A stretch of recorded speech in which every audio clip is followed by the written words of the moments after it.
আমি বেচারি বাড়িতে আসার সময় হয়েছে, বিবি রান্না করে নিয়ে গামছা ঘাড়ে করে দরজার কিনারে অপেক্ষায় রয়েছে। যেমনি বেল দেয় সাথে সাথে গেটটা খুলে দেয়, মুস্কি একটা হাসি দিয়ে সালাম দেয়।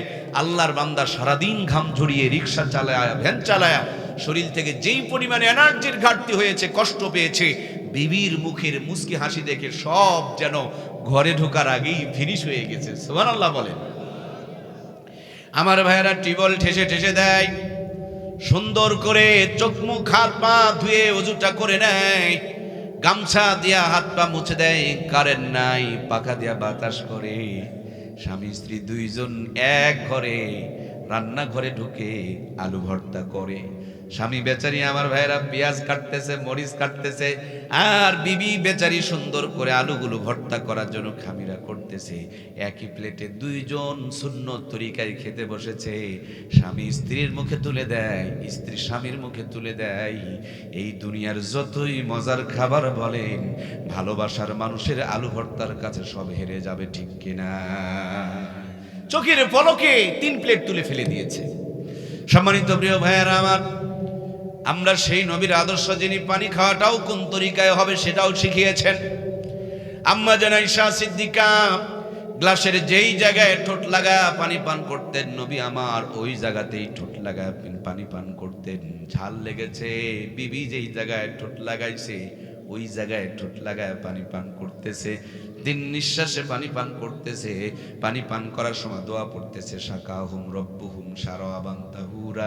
এই পানি পান করার ভিতর দিয়া আরো 100 শহীদের সওয়াব তাদের আমলনামায় জমা হয়ে গেছে। খাবার শেষ করার পর দুইজন মিলে প্লেটটা চেটে খায়। সুবহানাল্লাহ বলবেন না? একে অপরের মুখের লালাপ, হাতের সংস্পর্শ যখন লাগবে, প্লেটটাও ভালোবাসার প্লেট হয়ে যায়, হাতটাও ভালোবাসার হাত হয়ে যায়, ঘরটাও ভালোবাসার ঘর হয়ে যায়। নেগেটিভ আর পজিটিভ যেখানে থাকে সেটা যেমন আলোকিত হয়ে যায়, আর যেখানে ভালোবাসা থাকে আল্লাহ রহমত আর বরকত সেখানে চালু হয়ে যায়।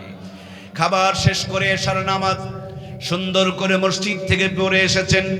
এবার বিছানায় যাওয়ার আগে সুন্দর করে স্বামী আর স্ত্রী দুইজন একটু সূরা তেলাওয়াত করে, কোরআন তেলাওয়াত করে বিছানায় ঘুমাতে যাচ্ছেন। ছিঁড়া খেতা সোজা করে হালাল বউকে বুকে জড়িয়ে ধরে ডান হাত গালের নিচে দিয়া নবীর সুন্নত তরিকায় দোয়া পড়ে ঘুমিয়ে পড়ছেন। আল্লাহুম্মা বিসমিকা আমুতু ওয়া আহইয়া।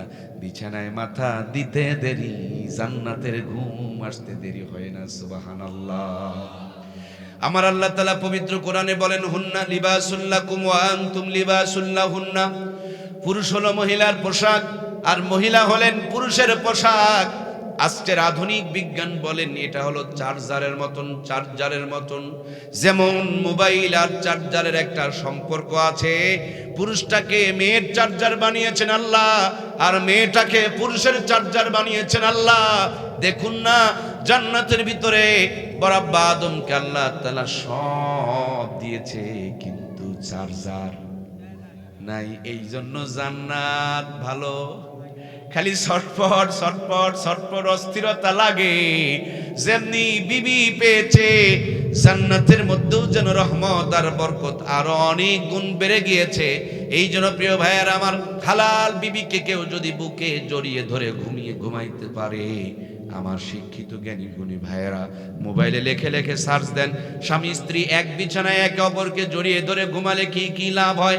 আমার মুখের শুধু কথা নয়, যখন আপনি আপনার হালাল বিবিকে বুকে জড়িয়ে ধরে ঘুমিয়ে পড়বেন, পশমে পশমে ঘর্ষণ লাগবে। সারাদিনে রিক্সা চালানো, ভ্যান চালানো, মায়েদের কাজকর্ম করার কারণে যেই পরিমাণ শরীর থেকে এনার্জির ঘাটতি হয়েছে, একে অপরকে বুকে জড়িয়ে ঘুমানোর কারণে সারাদিনের ঘাটতি পূরণ করে আগামী দিনের চার্জ আল্লাহ তাআলা শরীরের মধ্যে দান করে দেয়। মোবাইল চার্জে লাগালে আগে ঘাটতি পূরণ হয়, তারপরে ব্যাটারি ফুল হয়। সেম কায়দায় ঘাটতি পূরণ হয়ে আগামী দিনে চার্জ আল্লাহ ফুল করে দেয়। সুবহানাল্লাহ বলেন। এই জন্য দেখবেন অনেকের বাড়িতে সব আছে, কিন্তু স্বামী স্ত্রীর মধ্যে ভালো সম্পর্ক, পাছার থেকে প্যান্ট খুলে চলে যায়, চোখের নিচে কালো দাগ পড়ে যায়। অনেকের বাড়িতে সব আছে, বউটা দেখবেন শিটমিটা, শরীরটা ভালো না, স্বাস্থ্য ভালো না, এই জন্য আমার প্রিয় ভাইয়েরা, একে অপরকে মহব্বত করতে হবে, একে অপরকে ভালোবাসতে হবে। খালি খাবার খেলে পেট ভরে তাই নয়, ভালোবাসলেও আল্লাহ তাআলা অন্তর ভরে দেয়, মন ভরে দেয়। সুবহানাল্লাহ। স্বামী স্ত্রীকে সম্মান করবে, স্ত্রী স্বামীকে সম্মান করবে। নবী আমার এই আদর্শ শিখিয়ে দিয়েছেন। আল্লাহর হাবিব বলেছেন, দুনিয়াতে যদি কোনো মানুষকে সেজদা করা জায়েজ থাকতো, আমি মেয়েদেরকে বলতাম তারা যেন তাদের স্বামীদেরকে সেজদা করে। সুবহানাল্লাহ বলেন। আজকের মেয়েরা তাদের স্বামীকে গোলামের মতন ব্যবহার করে। স্বামী বাড়িতে আসলে ওই যে আপনার কাতি মাস মনে হয় চলছে না গিয়েছে, চলমান গেছে, কুকুরের বাচ্চা হওয়ার পর মেজাজ খিটমিটা থাকে, শরীরটা ভাঙা থাকে। দেখবেন খেকি কুত্তাগুলো, লেডিস কুত্তা যেগুলো খাও খাও করে জোরে জোরে আওয়াজ করতে পারে, শরীর যত পাতলা আওয়াজ তত বেশি। আমার দেশে কিছু মা বোন এরকম আছে যে তারা দেখবেন স্বামীর উপরে এইভাবে আক্রমণ করে, আছে না নাই? এজন্য স্বামী ক্যারাম বোর্ড খেলায় বাড়িতে যাইতে চায় না, কারণ বাড়িতে গেলেই তো ওই যে অত্যাচারে পড়ে যাবে। ভুল কইলাম নাকি? এরা আবার তাবিজ খোঁজে, তাবিজ, স্বামীকে তাবিজ বানাতে চায়, স্বামীকে বশ করতে চায়। আরে তুমি নিজেই তো আপ টু বটম তাবিজ। সুবহানাল্লাহ কয় না গো? আরে মেয়ের মাথার চুল থেকে পায়ের পাতা পর্যন্ত পুরাটাই তাবিজ। সুবহানাল্লাহ কয় না গো? আরে জান্নাত দিয়ে ভালো লাগতেছে না, তাবিজ দিয়ে দিল আল্লাহ, সব ভালো হয়ে গেল। সুবহানাল্লাহ বলেন না? পুরা বডিটাই তো তাবিজ। যে কি ওয়াশ? নো, এটা ওয়াশ। আমার মায়েদের পুরো বডিটাই আল্লাহ তাবিজ বানিয়ে দিয়েছেন। হাওয়া, পাম্প, গ্যাস, হাওয়া দিলে সব যেমন ফুরফুরা হয়ে যায়, বিবি ভালোবাসলেও তেমনি একটা মানুষের সব কষ্টগুলো মুহূর্তের মধ্যে আল্লাহ তাআলা মুছে দেয়। সুবহানাল্লাহ বলেন। যাদের বিবিরা স্বামীকে বেশি সম্মান করে তাদের স্বামীরা বেশি দিন বাঁচে, আর যাদের বিবিরা স্বামীকে অপমান করে তাদের স্বামীদের আয়ু কমে যায়। স্বামীকে কেড়ে নিয়ে আল্লাহ বিধবা বানিয়ে তাদের নির্যাতনের কিছুটা শাস্তি দুনিয়াতেই ভোগ করায়। কথা বলুন ঠিক কিনা? এজন্য বোনদেরকে বলবো, স্বামীকে রাজা বানাও, রাজি হয়ে রানী হয়ে বসবাস করো। স্বামীকে গোলাম বানিও না। গোলামের বউ কিন্তু সে দামি হতে পারে না, সে গোলামের বউ বাদী হয়ে থাকে। কথা বলুন ঠিক কিনা? আমার প্রিয় বোনেরা একটু কান দিয়ে শুনবেন, আমার দরদের ভাইয়েরা একটু মন লাগান। এক মেয়ে মানুষ, একজন বোন বাবার বাড়িতে গিয়েছেন, মায়ের গলা জড়িয়ে ধরে কাঁদতে শুরু করেছেন, মা গো তোমার জামাই খারাপ মানুষ, আমি তার ভাত খাবো না। আমি অনেক দিন থেকে বলতেছি তুমি আমাকে ছেড়ে দাও, কিন্তু তিনি ছেড়েও, সুতরাং এখন আমার উপায় নাই তোমার জামাইকে খুন করা ছাড়া। আমাকে বুদ্ধি শিখাইয়া দাও, কি কাজ করলে তোমার জামাইকে খুন করা যাবে? আল্লাহর বান্দী একটু চালাক, বুদ্ধিমতী, ইসলামী মাইন্ডের ছিলেন। মা জননী মেয়েকে কাছে টেনে নিয়ে ঠোঁটে গালে চুমু দিয়ে বলে, মা আমার জামাইয়ের সাথে এখন খারাপ সম্পর্ক যাচ্ছে, এখন যদি জামাই মরে যায় সবাই তোমাকে সন্দেহ করবে, সুতরাং জামাইকে যদি মারতেই হয় একটা বুদ্ধি করো, তাহলে জামাইকে আদর ভালোবাসা দিয়া এত সুন্দর একটা সম্পর্ক করো যাতে করে জামাইকে মেরে ফেলে দিলেও তোমাকে কেউ সন্দেহ করতে। কথা কি বোঝা যাচ্ছে? যেই বুদ্ধি সেই কাজ।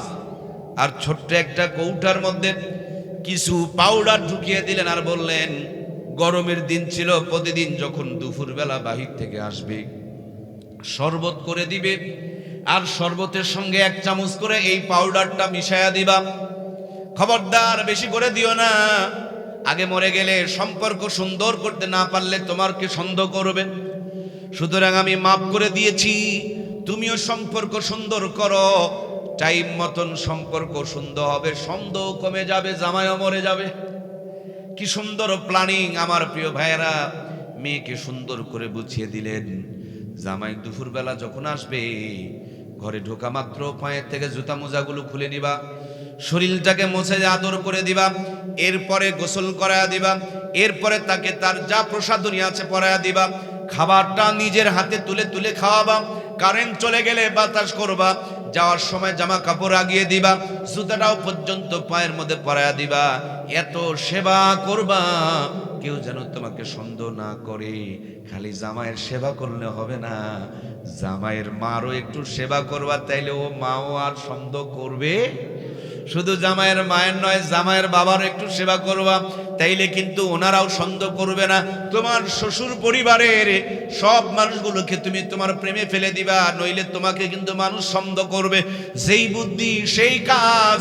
অন্য দিন বাবার বাড়ির থেকে একটু দেরিতে বের হতো, এই দিন স্বামীকে খুন করার জন্য আগে ভাগে বের হয়ে রওনা করে দিয়েছে। বাসায় আসার পর এত সেবা যত্ন শুরু করে দিয়েছে। আমার ভাইরা, এক সপ্তাহের ব্যবধানে শ্বশুর বাড়ির সব মানুষগুলো তার প্রেমে পড়ে গেছে।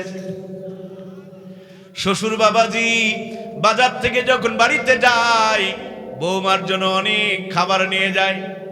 আর শাশুড়ি বা বেটি আল্লাহর বান্দি একা খেতে বসে না, বৌমাকে সামনে নিয়ে সাথে নিয়ে বলে, মাছের মাথাটা বৌমার প্লেটে তুলে দেয়, মুরগির গোস্তের রানটা বৌমার প্লেটে তুলে দেয়। মা, তুমি তো আমাদের মেয়ের মতন, খাও মা খাও, আদর করে করে খাওয়ায়। জামাইকে শ্বশুর আদর করে, এদিকে বউ শাশুড়ি আদর করে।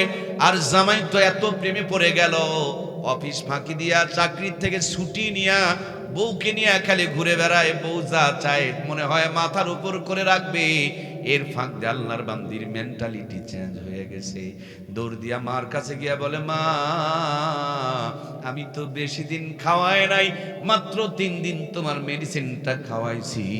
আল্লাহর জমিনে তোমার জামাইয়ের চাইতে আর ভালো কোনো মানুষ হতে পারে না। আমার শ্বশুর তো একটা ফেরেশতা, শাশুড়ি তার চাইতে বড় ফেরেশতা। সুবহানাল্লাহ বলেন। এক সপ্তাহ আগে দুনিয়ার সবচাইতে ইতর, এক সপ্তাহ পরে দুনিয়ার সবচাইতে উত্তম। আমার প্রিয় ভাইরা, আল্লাহর বান্দি মেয়েকে বুকে নিয়া ঠোঁটে গালে চুমু দিয়া বলে, মারে তোমার জামাই ভালো না, তোমার শ্বশুরও ভালো না, তোমার শাশুড়িও ভালো না, ভালো হইলা তুমি। কারণ এক সপ্তাহ আগে তুমি ইতর ছিলে, ওই জন্য সবগুলো কি ইতর পেয়েছিলে। এই এক সপ্তাহের ব্যবধানে তুমি উত্তম হয়েছ, দুনিয়ার সবগুলো তোমার ছোঁয়া পেয়ে উত্তম হয়ে গিয়েছে। সুতরাং শ্বশুর বাড়িকে তুমি জাহান্নাম বানাতে পারো, আবার ওই শ্বশুর বাড়িকে তুমি জান্নাত বানাতে পারো। সুতরাং এটা আমার জামাইয়ের হেকমতি নয়, আমার বিয়ানের হেকমতি নয়, এই হেকমতি হলো তোমার। আল্লাহর বান্দি মার পা ধরে গড়াগড়ি করে আর বলে, মা তুমি যে আমার মেডিসিন দিয়েছিলে, আমি যে 3 চামচ খাওয়াইছি, আমি বেশি দিন খাওয়াইনি, মাত্র 3 দিন খাওয়াইছি। হাইরে, এটুকুর কারণে যদি আমার জামাই মরে যায়, জামাই মরার কারণে আমিও তো মরে যাব। আল্লাহর বান্দি ঠোঁটে গালে চুমু দিয়া ঘর থেকে বের করে নিয়া বাড়ির সামনে গিয়া কদুর জাংলা আছে না ভাই, কদুর পাতাগুলো যখন শুকনা হয়ে নিচের দিকে ঝুলে ঝুলে থাকে, ওই পাতাগুলো ডোলা দিলে দেখবেন একটা সুন্দর মেডিসিনের মতন বুড়া বুড়া হয়ে যায়। সেগুলো বের করে দিয়া বলে, মা তোমার জামাইরে আমি যা দিছিলাম ওগুলো কোনো বিষ আর মেডিসিন ছিল না, এগুলো ছিল কদুর পাতার গুঁড়া। সুবহানাল্লাহ বলেন না। সুতরাং প্রিয় মায়েরা, আপনারাই পারেন এই ঘরগুলোকে জান্নাত বানাতে, আর আপনারা কটকরি সিরিয়াল দেখে দেখে আপনারাও পারেন এটাকে জাহান্নামের নরক বানাতে। কথা বলুন ঠিক কিনা? এই জন্য প্রিয় মায়েদের উদ্দেশ্য বলবো, আমার দরদের মায়েরা, স্বামীর সাথে কোমল করে, নরম করে, সুন্দর করে, সফট করে আওয়াজ করুন। স্বামীর মন বুঝে তার সাথে বায়না ধরুন। স্বামীর মনকে বুঝে তাকে খুশি করে কিছু তার কাছে চান। যা চাইবেন তার চাইতে বেশি পেয়ে যাবেন। চাপ দিবেন না, চাপ দিবেন না। মেয়েরা ছেলেরা পাগলা ঘোড়ার মতন যত চাপ পাবে তত উপর দিকে লাভ দিবে। সুতরাং চাপ দিবেন না, মহব্বত দিয়ে আদায় করে নিবেন। আর আপনাদেরকে বলবো, মায়েদের নাম তো, বড় আম্মার নাম হাওয়া। কি গো? হাওয়া মানে পাম, পাম মানে গ্যাস, গ্যাস মানে বাতাস। সুবহানাল্লাহ বলেন না। দেশ চালাতে গেলে 18 বছরে হয়ে যাবা, কারণ দেশ চালাতে পাম দেওয়া লাগে না, কিন্তু বউ চালাতে পাম দেওয়া লাগে। তার জন্য সরকার কইছে বয়স 25 বছর হওয়া লাগবে। এই জন্য প্রিয় ভাইয়েরা, খুব খেয়াল করে দেখবেন যে যত সুন্দর বিবির প্রশংসা করতে পারে, তার বিবির চেহারা তত সুন্দর থাকে, তার কাপড় তত যত্ন করে পরে, তার বাড়িটা তত পোঁছপাঁছ এবং গোছগাছ থাকে, তার খাবারে তত রান্না বান্নার স্বাদ ভালো হয়, তার শ্বশুর বাড়ির থেকে তত বেশি হাদিয়া তৌফা আসে। সুবহানাল্লাহ বলেন। এটা পামের উপরে নির্ভর করে। কিসের উপরে? কয় না কিসের উপরে? জোরে বলেন না, কিসের উপরে? আরে বিশ্বাস না করলে 1 সপ্তাহ আমল করো না ভাই, জীবন চেঞ্জ হয়ে যাবে। বেশি বেশি করে প্রশংসা করবেন, সব সুন্দর পাবেন। প্রশংসা কমে যাবে তো সব কিছুর মধ্যে ময়লা পড়তে শুরু করে দিবে। পরিচর্যার জিনিস, যত্ন করার জিনিস আজ আমাদের সমাজে স্বামী স্ত্রীর সংসারে সবচেয়ে বেশি ফাটল বিরাজ করতেছে, ঠিক কিনা? স্বামী বাড়িতে আসলে কর্কশ আওয়াজে কথা বলে, আবার ওই মেয়েটা যখন আপনার আমার টাঙ্গাইল মার্কেট করতে যায়, রিক্সাওয়ালাকে কি সুন্দর করে সাউন্ড দিয়ে আওয়াজ করে, ভাইয়া নিউ মার্কেট যাবেন। কি রস আর কি টান! এই টানটা যদি ঘরে দিতে পারতো, ঘরটা জান্নাতের টুকরা হয়ে যেত, ঠিক কিনা?